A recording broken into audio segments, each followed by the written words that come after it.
Praise the lord. ఈరోజు దేవుని వాక్యము, నేను యెహోవాను, సర్వ శరీరులకు దేవుడును, నాకు అసాధ్యమైనదేదైనా నుండునా.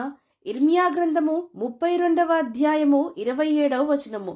ప్రజలారా, మన దేవుడైన యెహోవా ప్రవక్త అయిన ఇర్మియాతో ఈ విధంగా అంటున్నాడు, నేను యెహోవాను, సర్వ శరీరులకు దేవుడును, నాకు అసాధ్యమైనదంటూ ఏదైనా కలదా అని. ప్రజలారా, మనము ముందుగా మన దేవుని యొక్క గొప్పతనము ఏమిటో ఎరిగితే, ఆయన ఎంతటి దేవుడో, ఆయన బాహుబలము ఎంతో, ఆయన కృప ఎంత ఉన్నతమైనదో, ఆయన ప్రేమ ఎంత పవిత్రమైనదో, పరిపూర్ణమైనదో మనము తెలుసుకుని విశ్వసిస్తే, మనము మన జీవితాలలో భయమునకు, నిరాశకు చోటు ఇవ్వము. ఎలాగున మనము దేవుని యొక్క గొప్పతనమును తెలుసుకొనగలుగుదుము అంటే, దేవుని వాక్యము ద్వారానే. వినుట వలన విశ్వాసము కలుగును. ఆ వినుట దేవుని వాక్యముదైతే మనకి విశ్వాసము, ధైర్యము, జ్ఞానము కలుగును. అయితే ప్రజలారా, మనలో అనేక మందిమి మన దేవుణ్ణి కూడా మన వంటి మనుష్యునిగానే చూచుదుము. మన సంకుచితమైన ఆలోచనలకు తగినట్లుగా మన దేవుణ్ణి గూర్చి మనము అనుకుంటాము, ఊహించుకుంటాము. దేవుని బలం ఇంతే, ఆయన శక్తి ఇంతే, ఆయన వీటిని ఎలాగున చేయగలడు, ఆయన మమ్మల్ని పట్టించుకున్నా, దీనస్థితిలో ఉన్న నా వంటి వారిని కూడా దేవుడు దృష్టించునా, దుర్మార్గతనంతో ఉన్న నన్ను దేవుడు విడిపించునా. వైద్యులే చేతులెత్తివేశారు కదా, మరి దేవుడేమి చేయగలడు? ఆయన నన్ను బ్రతికించునా. నా చుట్టూ ఉన్న పరిస్థితులు చూస్తూ ఉంటే ఎటువంటి ఆశ లేదు. గాఢాంధకారంలో వెళ్ళుచున్న నాకు వెలుగు కలుగునని, మబ్బులు తొలుగునని, ద్వారములు తెరవబడునన్న ఆశ లేదు, నిరీక్షణ లేదు. దేవుడు నన్ను విడిపించునా. నా స్థితిగతులను చూచి, నా బాహ్య స్వరూపమును చూచి ఎవరు నన్ను వివాహము చేసుకుందురు? దేవుడు నాకు సహాయము చేయునా అని సంకుచితమైన, అల్పమైన ఆలోచనలు, అవిశ్వాసము మనము మన జీవితం పట్ల కలిగి ఉంటాము. అయితే మన దేవుడు మనము ఊహించని వాటికంటే ఎన్నో రెట్లు గొప్ప దేవుడు. ఆయనకు అసాధ్యమైనదంటియు ఈ లోకంలో ఏదియూ లేదు. మనము దేవుని ప్రజలుగా ఒక విషయము గుర్తుపెట్టుకునవలెను, ధ్యానించవలెను, విశ్వాసం ఉంచవలెను.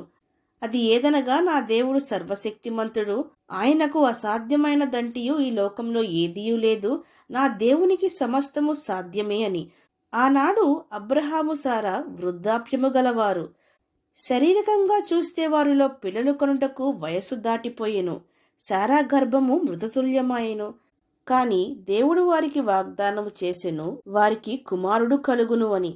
ప్రజలారా, నిజంగా చూస్తే ఆ కార్యము అసాధ్యము. కానీ నాకు అసాధ్యమైనది ఏదైనా కలదా అని వాగ్దానము చేసిన దేవుడు అసాధ్యమును సుసాధ్యంగా మార్చి ఇస్సాకును వారికి అనుగ్రహించి అబ్రహామును అతని సంతానమును గొప్ప జనముగా చేసెను. అలాగుననే ఆనాడు విధవరాలి యొక్క ఏకైక కుమారుడు చనిపోయెను. అతని కుమారుడు తిరిగి వస్తాడని ఎటువంటి నిరీక్షణ ఆమెకి లేదు. తన జీవితము ఒంటరిగా, ఆధారము లేనిదిగా ఉన్నది. ఆమె స్థితిని చూచిన ప్రభువు అసాధ్యమైన క్రియను సుసాధ్యముగా మార్చెను. అనగా చనిపోయిన ఆ వ్యక్తిని తిరిగి మరలా బ్రతికించెను. లాజరు కూడా చనిపోయి 4 రోజులు అవుతుంటే, కుళ్ళు కంపు కొట్టుచుంటే, ఏ ఒక్కరికి అసాధ్యము కాని విధముగా సమస్తము సాధ్యమైన ప్రభువు లాజరును బయటకు రమ్మని పిలిచెను. అతడు బ్రతికి సమాధిలో నుండి వచ్చెను. ఇలాంటి ఎన్నో అద్భుత కార్యములు జరిగించే దేవుడు మన ప్రభువు.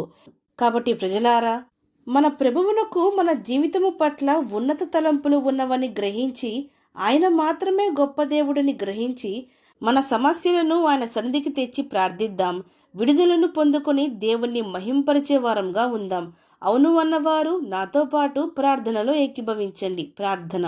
పరిశుద్ధుడా, ప్రేమగల తండ్రి, ఈరోజు మీరిచ్చిన ఈ వాక్యమును బట్టి మీకు స్తోత్రములు దేవా. పరిస్థితులు ఎలాగున ఉన్నా, మేము భక్తిలో స్థిరంగా ఉన్నా లేకున్నా తండ్రి, మా దేవుడు సమర్థుడు, ఆయన సర్వశక్తిమంతుడు, ఆయనకు సమస్తము సాధ్యమే.